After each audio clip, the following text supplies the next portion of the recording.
I don't want to tell my children and my children's children about that time in America when men and women were free. I want that legacy to continue on.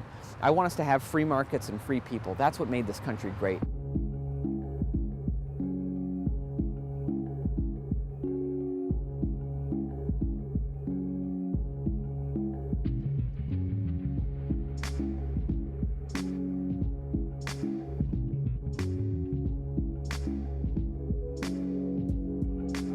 So I have to ask you the question I always ask libertarians who want to come to Washington, D.C.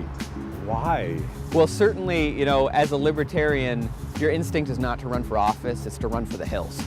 So, running for office, I've always had to go against my own instincts a little bit because, of course, if we just surrender the seats of power in government to the people who want to exercise power over us, well then that doesn't end very well. And that's what we've been seeing happening in this country. So for me, personally, I think we have such an amazing inheritance as Americans. I mean, what the liberties that were fought for, that people laid down their lives for in our American Revolution, that torch of liberty has been passed on from generation to generation, and it's in our hands right now. But the flame of that torch looks really dim as we've been losing it, as Washington, D.C. has grown more and more powerful. Our entire Bill of Rights has been shredded. And I want to make sure that we're not the last generation to know what American liberty is. I don't want to tell my children and my children's children, as Ronald Reagan once warned us, I don't want to tell my children and my children's children about that time in America when men and women were free.